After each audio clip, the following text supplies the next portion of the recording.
Team Kenya, we are happy that we have won our first match against Uganda. Uganda, which is one of the strongest teams also in volleyball in East Africa.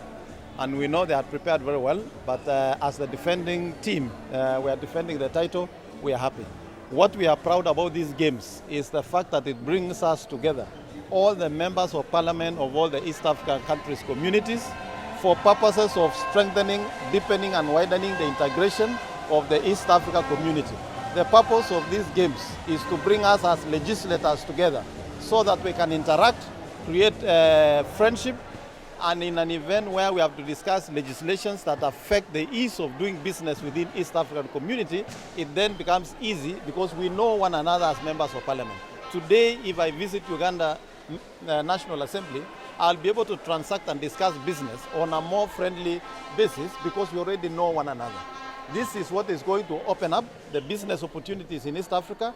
This is going to make trading between us as Africans ourselves, who have been the source of raw material, to grow business and stop relying in Western markets that we have traditionally relied on.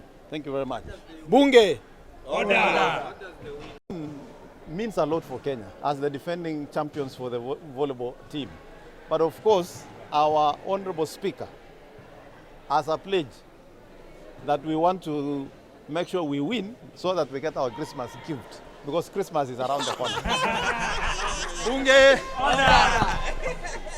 We want to thank the county government of Mombasa and the people from Mombasa County for hosting this prestigious event.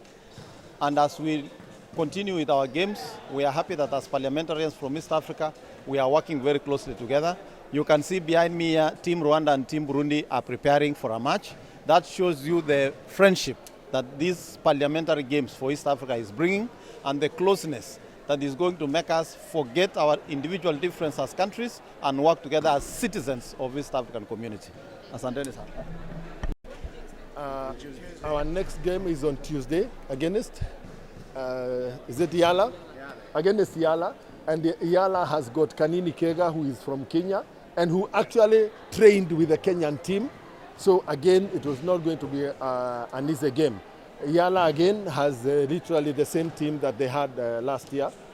But our aim is to retain the trophy that we won last year in Kampala, in Rwanda, and that we had won again in 2022 in Juba, South Sudan. So we cannot win away from our country and lose the trophy when we are playing at home. The crowd was fantastic. So Mombasa, we love you. Thank you very much for the support. I am glad that in our team we have a mix of both newcomers, like Senator Seki, who is playing in the team for the first time, and also Brighton, who is the captain of the basketball team. So his time is divided between volleyball and basketball. So we are glad we had a good bread between the National Assembly and the Senate, and we are happy that we have started on a winning note. Of course, winning the first match means we have another 5 games to go. All of them are important.